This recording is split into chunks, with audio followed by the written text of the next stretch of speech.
warahmatullahi wabarakatuh. Alhamdulillah, ya Bunda yang dinikmati Allah.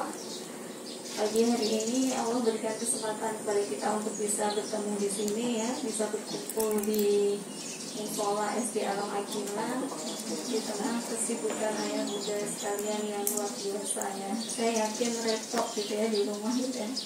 Mungkin ini kebetulan cuaca cerah, harusnya jemur baju atau jemur yang basah-basah, tapi meluangkan waktu untuk hadir di sini gitu ya. Semoga Allah memberikan keberkahan gitu ya.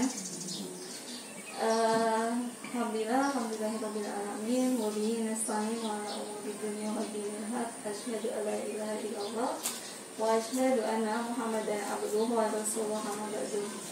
Alhamdulillah, puji syukur atas limpahan nikmat yang Allah berikan. Hari ini Allah pertemukan kembali kita di forum ini gitu ya. Salawat dan salam semoga terlimpah curah kepada uswatun hasanah kita Nabi Muhammad SAW. Semoga kelak kita akan menjadi bagian dari umat beliau gitu ya, akan dikumpulkan bersama beliau di surga gitu ya, bersama dengan anak-anak kita gitu ya, bersama dengan sahabat-sahabat kita, saudara kita gitu ya. Masya Allah, luar biasa gitu ya, kita bisa masuk surga bersama-sama gitu ya. Jadi nggak masuk surga sendiri. Rasanya kalau masuk surga sendiri itu ketika sama dengan ketika kita piknik sendiri ya Bun. Piknik sendiri itu nyaman nggak?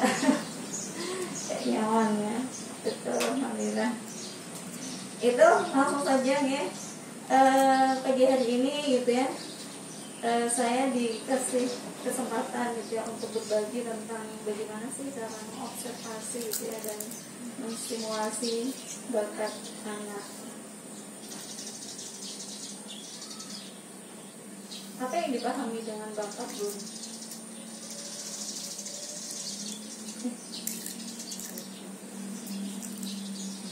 Ini seperti yang dibacakan oleh Umi Binha tadi ya, dalam surat Al-Isra ayat 84 gitu ya. Kulkulu yang malu ala syakilatihi gitu. Sesungguhnya setiap orang itu berbuat sesuai dengan pembawaannya masing-masing, sesuai dengan bakatnya masing-masing gitu ya. Jadi Allah menciptakan setiap orang itu sesuai dengan perannya. Jadi kita diciptakan oleh Allah itu punya tujuan. Jadi Allah yang menciptakan kita itu untuk jadi apa, kayak seperti itu. Maka Allah akan memberikan bekal. Kayak contohnya seperti ini, kendaraan ya, transportasi ya. Kenapa orang menciptakan sepeda? Kenapa orang menciptakan pesawat? Kenapa orang menciptakan kereta api? Kenapa orang menciptakan mobil? Kenapa orang menciptakan sepeda motor? Itu semua kan punya tujuan beda-beda ya. Jadi kalau ngangkat pasir kan nggak mungkin kita pakai pesawat ya. Maka diciptakanlah apa Bun? Truk ya, betul, truk gitu ya. Pengen ngangkat orang dalam waktu yang singkat, cepat gitu ya. Nggak mungkin kan naik sepeda ontel gitu ya kan. Akhirnya kan akan sampai ke sana lama. Maka diciptakan apa sama manusia? Pesawat gitu ya. Nah, sama dengan manusia gitu ya. Allah itu menciptakan semua orang itu punya tujuan gitu ya. Kita diciptakan oleh Allah itu punya peran kita masing-masing, kita punya misi gitu ya, apa yang harus kita laksanakan di dunia. Karena itulah maka Allah memberikan bekal gitu ya, bekal untuk kita melaksanakan misi hidup kita gitu ya. Jadi satu hal yang harus kita pahami gitu ya, bahwa kita harus meyakini bahwa setiap orang itu punya misi hidup yang berbeda-beda. Makanya antara anak yang satu dengan anak yang lainnya bisa jadi karakternya itu berbeda karena diciptakan untuk tujuan yang berbeda gitu ya. Mungkin ada ini kok susah banget ya penanganannya.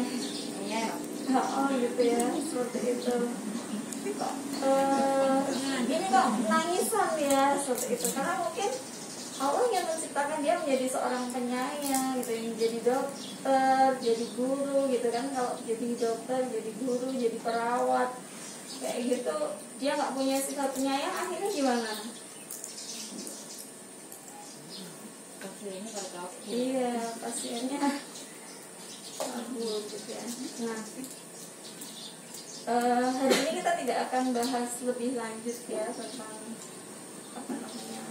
bakat itu gitu ya. Kita akan mulai dari prinsip observasi dan stimulasi bakat gitu ya. Jadi ketika kita sudah meyakini bahwa setiap orang itu punya potensi sukses gitu ya, setiap orang itu sudah Allah bekali dengan bakat pembawaan masing-masing gitu ya, maka tugas kita adalah sebagai orang tua itu menemukan gitu ya, menemukan apa sih sebenarnya peran yang harus dijalani anak kita kelak ke depan gitu ya. Maka yang harus kita lakukan dalam mengobservasi itu, yang pertama kita harus memperhatikan milestone perkembangan anak, jadi tahapan usia perkembangan anak gitu ya. Jadi ketika kita mengobservasi atau menstimulasi itu, lihat-lihat juga usianya anak kita berada pada usia apa gitu ya. Jangan sampai overstimulasi gitu ya, karena ingin cepat anaknya jadi ilmuwan gitu ya, sejak kecil baru lahir gitu ya udah diajari baca kayak gitu biar cepet pinter kayak seperti itu. Yang kedua harus sejalan dengan fitrah gitu ya, fitrah anak gitu ya, terutama fitrah keimanan dan fitrah belajar gitu ya. Jangan sampai karena kita terlalu ambisius gitu ya, terus akhirnya anak-anak tidak mau mencoba, ingin tahu gitu ya, karena dia mencoba sesuatu yang tidak dia sukai gitu ya, karena dia dipaksa sama orang tuanya untuk melakukan sesuatu yang tidak sesuai dengan keinginannya gitu ya. Sejak kecil sudah dipaksa ikut les sana, ikut les sini gitu ya, les banyak lah pokoknya, mulai dari melukis, sempoa, menggambar, apalagi renang, balet dan sebagainya gitu ya. Padahal mungkin dia nggak suka gitu ya. Jadi lihat fitrahnya juga seperti itu. Terus yang selanjutnya adalah kita harus ikhlas gitu ya dalam mengobservasi dan stimulasi bakat anak itu. Kita harus ikhlas menerima kondisi anak kita apa adanya gitu ya, tanpa syarat gitu ya. Ketika anak kita seperti ini, kita pengen seperti ini, nggak mau gitu ya, udah oke, kita terima gitu ya. Nah yang selanjutnya, bagaimana tahapan observasi dan stimulasi bakat gitu ya. Tadi kan saya sudah mengatakan gitu ya, sesuaikan dengan milestone perkembangan anak dan sesuaikan dengan fitrah anak gitu ya, fitrah itu fitrah keimanan, fitrah belajar dan sebagainya. Jadi tahapan mengobservasi stimulasi bakat anak itu ya, observasi dan stimulasi bakat anak itu ya, untuk anak usia 0 sampai 7 tahun gitu ya, yang harus kita lakukan adalah memberikan anak itu kaya wawasan. Jadi artinya memberikan anak kaya wawasan itu, kita kenalkan berbagai macam profesi gitu ya. Jadi kita sering ajak jalan-jalan keluar, berinteraksi dengan alam gitu ya. Misalnya kita keluar gitu ya, ke mana gitu ya, pagi-pagi gitu ya, ke sawah gitu ya. Apa yang dekat dengan kita lah, jalan-jalan di luar gitu ya. Jalan-jalan keluar itu kan kita akan bertemu dengan banyak profesi ya. Kalau di kampung kita bisa ketemu dengan banyak profesi apa saja.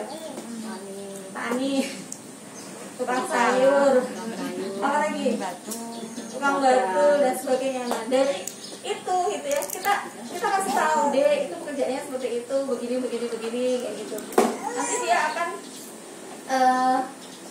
akan memiliki ketertarikan tertentu, karena memang pada dasarnya setiap orang itu memang sudah Allah bekali dengan pembawaan tadi, dengan bakat masing-masing. Contohnya kayak gini, kita sama-sama jalan-jalan keluar ya sama anak kita gitu ya, di jalan gitu ya.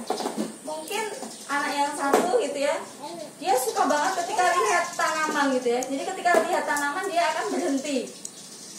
Yang satunya lagi pokoknya pengen cepet jalan, lari gitu ya, karena dia fisiknya kuat gitu ya. Anak yang lainnya lagi ketika lihat apa gitu ya, orang gitu ya, orang sedang mencangkul karena tadi di sawah gitu kan, terus dia memperhatikan caranya, memperhatikan cangkulnya, bentuk cangkulnya dan sebagainya. Nah itu sebenarnya sudah merupakan tanda-tanda apa namanya, sifat dasar gitu ya dari karakter bakat anak gitu ya.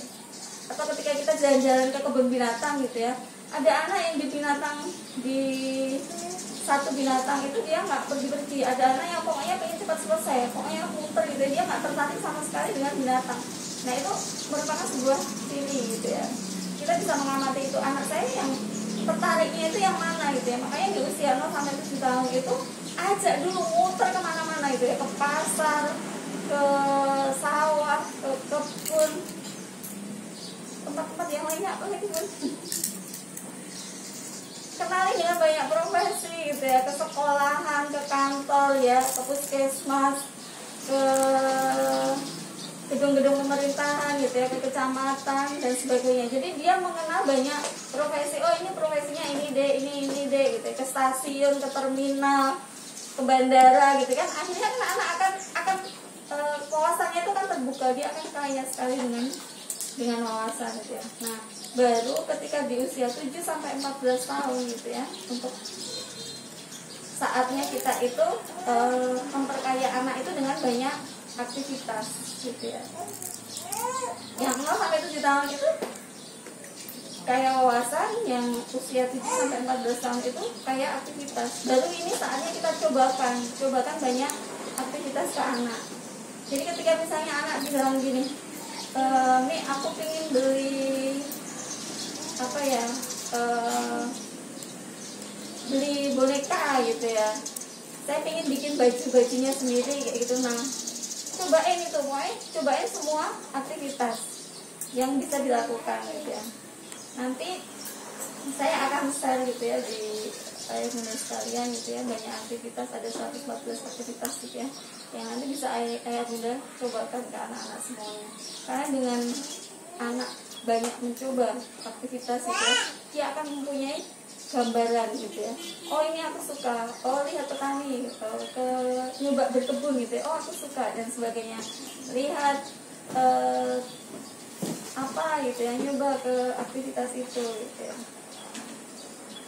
Terus di usia 14 sampai 21 tahun itu saatnya anak kayak gagasan.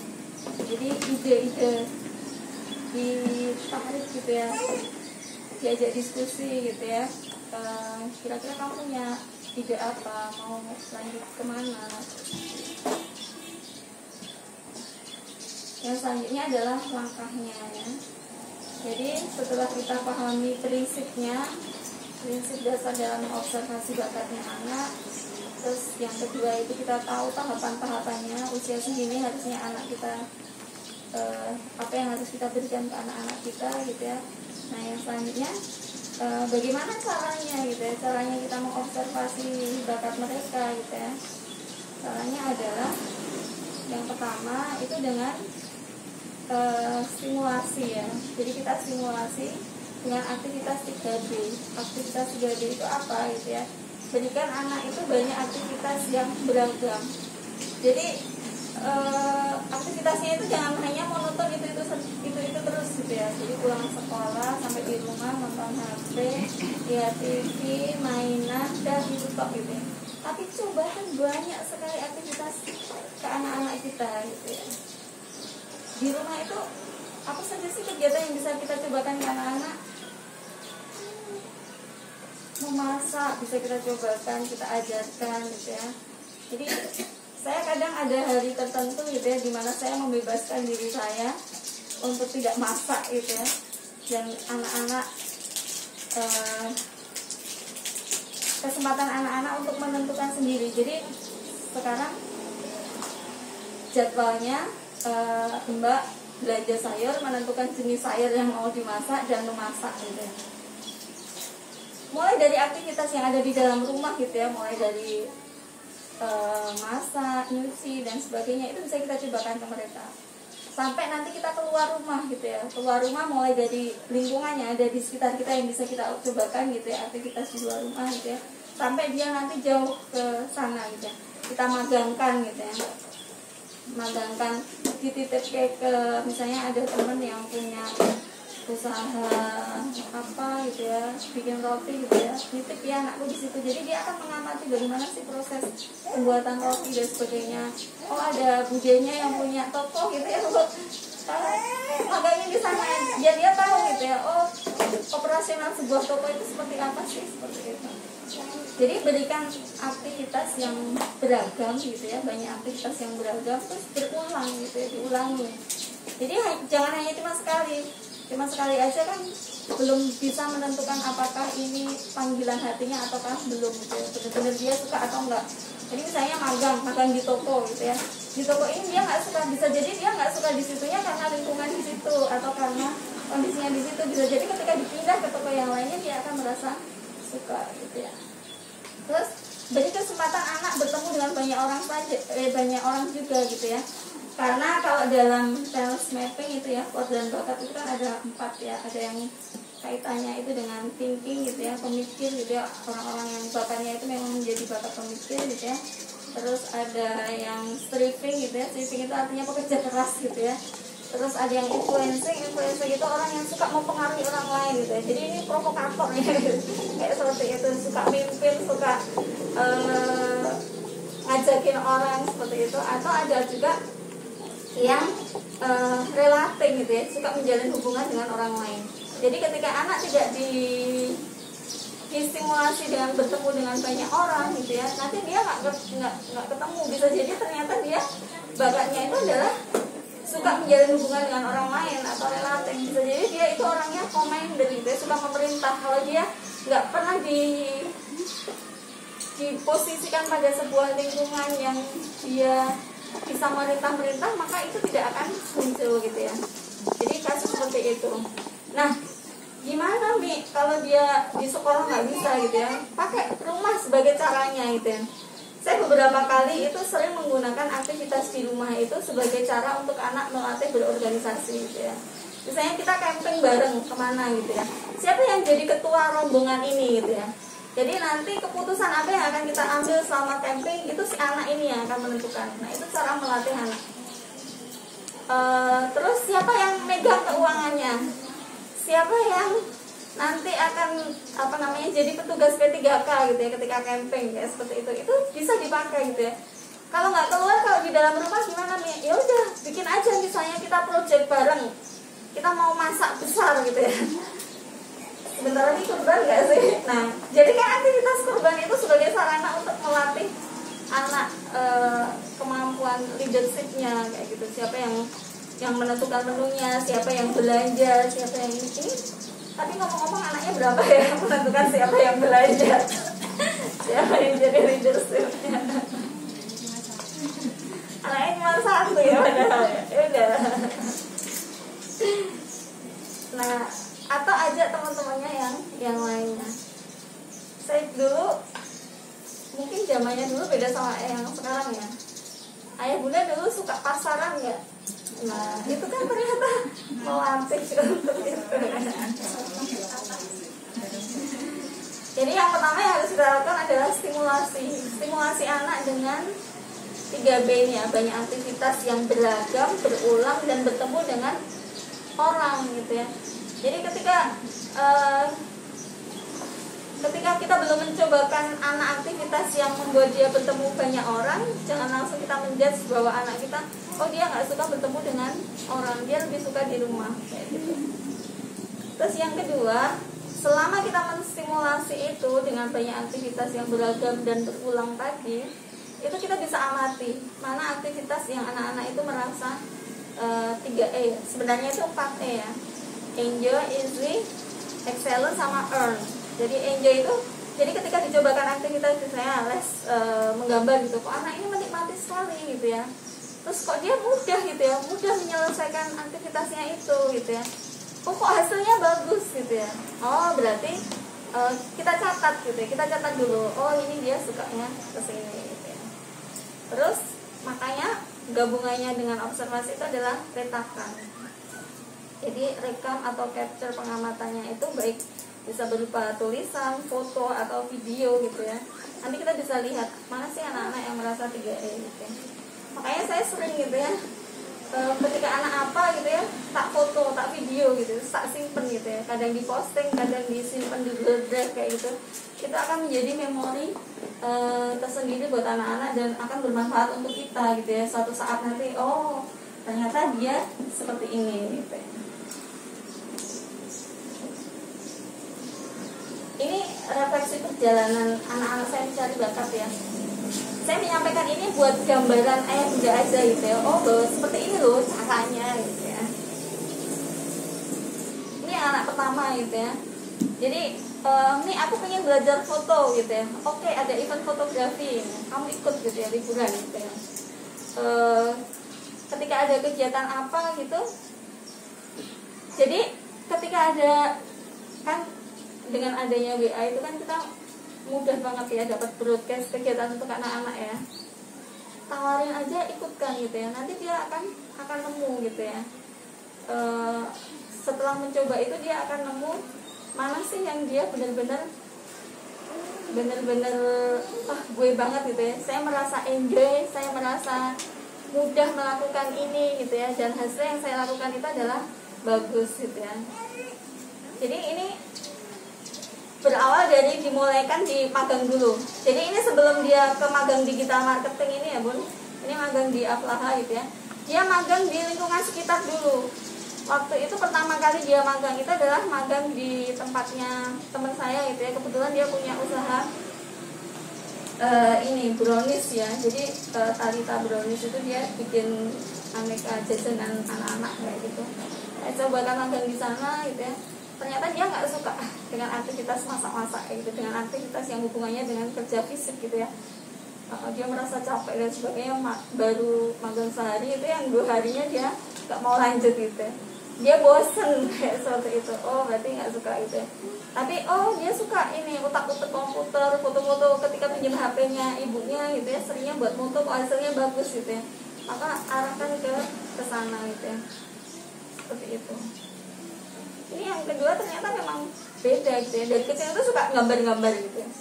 Ketika kita sudah menemukan anak ini suka gambar gitu, carikan guru untuk dia. Kalau misalnya kita nggak bisa ngajari sendiri gitu ya, carikan guru untuk dia gitu ya. Ini adalah komik pertamanya ketika kelas 3 SD gitu ya. Jadi perjalanan kemana kayak gitu dibuat cerita dalam bentuk komik gitu ya. Dan ini akhirnya ayah bunda bisa, agar komik-komik atau yang suka gambar gitu ya, agar gambaran-gambarannya itu tidak hilang gitu ya, bukukan menjadi sebuah buku yang menarik gitu ya. Ini jilid hardcover gitu ya. Jadi dari gambarannya dia ini dibentuk hardcover gitu ya. Ya akhirnya dia bisa nyoba ngirim, ada komik next itu menerima komiknya anak gitu ya. Akhirnya dia nulis komik terus dikirim gitu ya. Cobakan aktivitas yang lainnya selain gambar. Kalau gambar hasilnya seperti itu. Yang sejalan dengan gambar apa sih? Dia suka gambar-gambar baju juga. Oke, terjunin sekalian. Ini tak magangin di tempatnya wali siswa juga dia, di orang tua Akila gitu ya. Akhirnya di sana diajarin beneran bikin pola, motong gitu ya. Karena dia udah tertarik dulu, nih aku pengen belajar bikin baju kayak seperti itu. Akhirnya kita tak antar ke toko buku waktu itu, terus dia beli buku pola-pola kayak gitu. Terus dia belajar pola-polanya terlebih dahulu, terus habis itu saya magangkan di sini, terus dia belajar bikin polanya di situ, terus jahitnya di situ. Nah, ini kebetulan pas dapat tempat magang yang enak gitu ya. Jadi langsung diajari sekalian gitu ya. Tapi biasanya gitu ya, jangan berharap yang muluk-muluk gitu ya. Padahal ekspektasi saya waktu memagangkan dia ke sana itu adalah dia tahu aktivitas seorang penjahit itu seperti ini, dari awal sampai akhir itu seperti ini gitu ya. Cobakan aktivitas yang lainnya juga, mengajar kayak gitu. Karena dia sukanya craft gitu ya, kerajinan gitu. Ini saya nggak kenal ini dengan yang punya Malmel ini ya, Malmel Craft. Ada event, saya sampaikan anak saya seperti ini, pengen magang boleh nggak gitu ya, boleh gitu ya. Terus akhirnya ini waktu itu dia kelas 5 SD gitu ya, 5 apa 4 ya. Dia mendampingi Bu Ayu itu di kelas craft anak-anak, yang didampingi itu adalah anak seusianya dia gitu. Nah ini kan, tapi ada juga anak yang kecil gitu ya, sampai pas waktu selesai magangnya itu si anak kecil ini nggak mau berpisah sama si mbaknya ini. Nah ini kan dia pernah mencoba menjadi seorang guru ya kan, aktivitas menjadi seorang guru. Jadi ketika besar gitu ya, ketika dia mau menentukan kuliah di mana, dia udah bisa gitu ya. Guru saya nggak suka gitu ya. Gambar-gambar, saya suka gitu ya. Merawat dan sebagainya gitu ya. Saya suka gitu ya. Ini kemarin terakhir dia minta, Mi saya mau magang di relawan gitu ya, pengen jadi relawan gitu ya. Oh bagus, ini sedang banyak musibah gitu ya. Sudah tawarin seperti itu, tapi ini belum ketemu apa namanya, kan ada banyak lembaga sosial yang bisa dia masuki di situ, jadi dia belajar terjun menjadi seorang relawan itu seperti apa gitu. Seperti itu.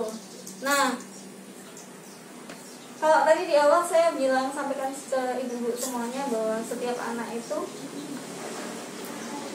punya sikap, punya pembawaan masing-masing gitu ya. Dari 2 anak saja kan udah beda ya Bun. Yang satu itu kecenderungannya di IT, yang kedua itu kecenderungannya di yang gambar-gambar, yang industri kreatif kayak gitu. Ternyata yang ketiga itu kecenderungannya di yang berhubungan dengan makhluk hidup gitu ya. Jadi dari TK itu ketika pulang sekolah, snacknya salak itu ya, biji salaknya itu dibawa pulang. Ini nanti tak tanam ya, ditanam. Bawa biji apa itu ditanam gitu ya, seperti itu. Terus suka binatang-binatang kayak gitu. Ini makanya dia hubungannya itu dengan ternak-ternak gitu ya. Sampai proyek sampai punya ternak sendiri gitu ya. Seperti itu. Makanya Bunda cobakan banyak aktivitas gitu ya. Nah, ini yang keempat karena dia fasenya itu adalah fase usia 0 sampai 7 tahun tadi apa Bun? Perkaya dengan apa? Wawasan ya. Makanya sering diajak kemana-mana gitu ya. Diajak goes.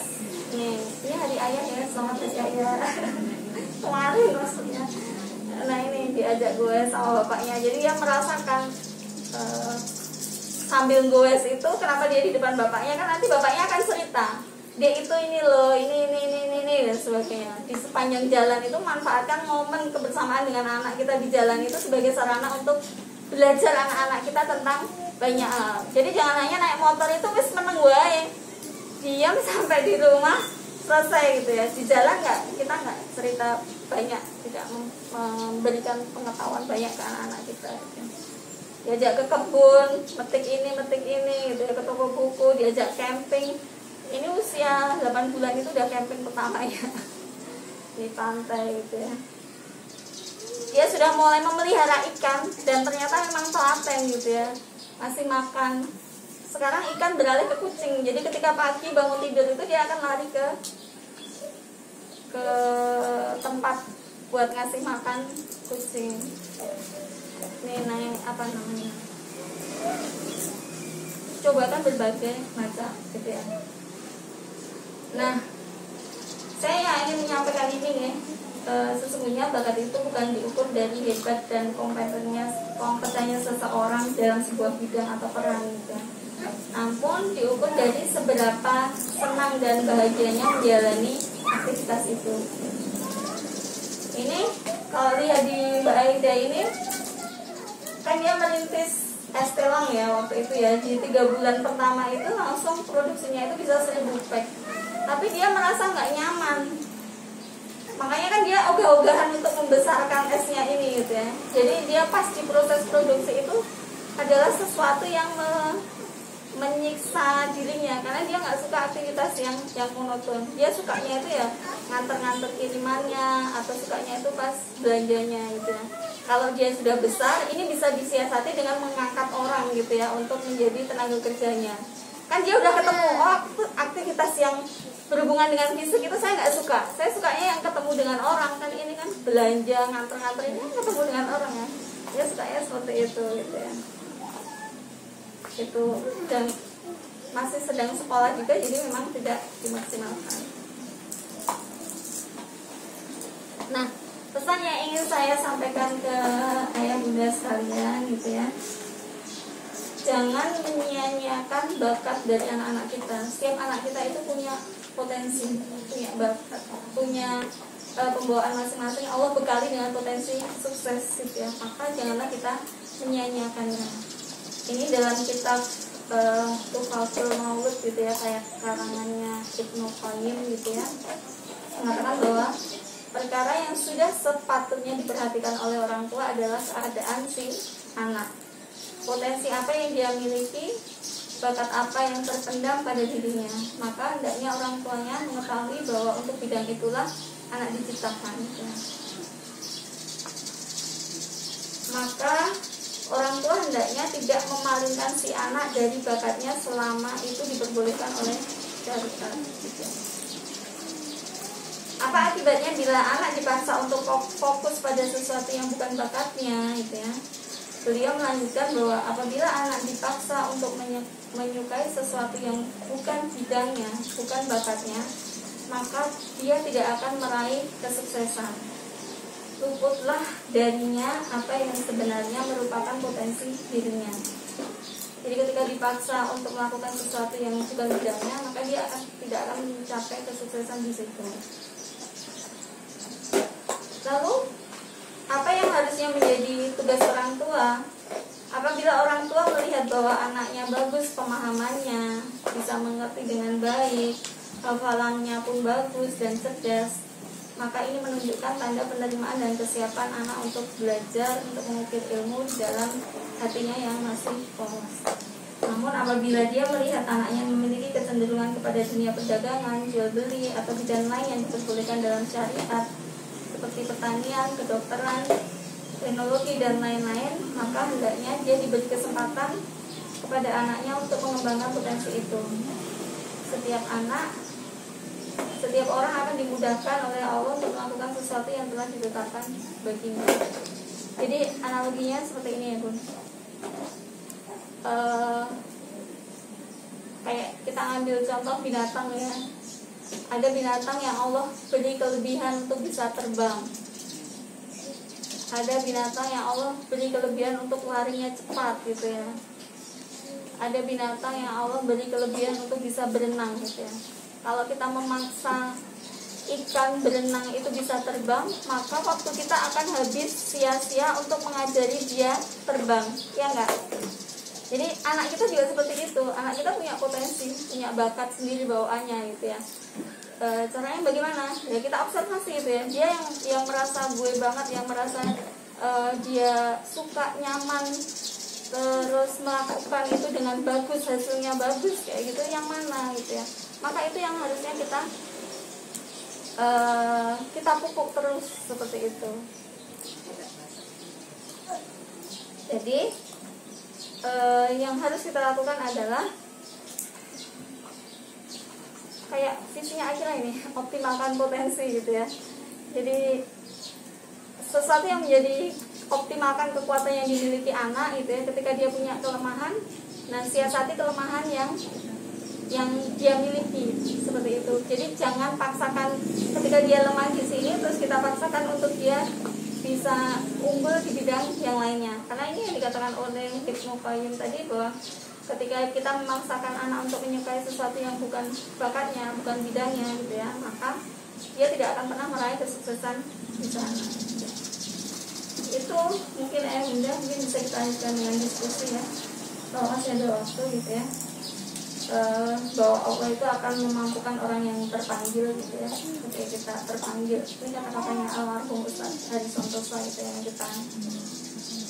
yang saya ingat benar gitu ya, bahwa Allah akan memampukan orang yang terpanggil gitu ya, dan bukan memanggil orang yang mampu gitu ya. Jadi ketika kita terpanggil untuk menemukan potensi apa sih yang ada pada diri anak-anak kita gitu ya, maka Allah akan berikan kemampuan kita untuk melakukan itu. Bisa dilakukan.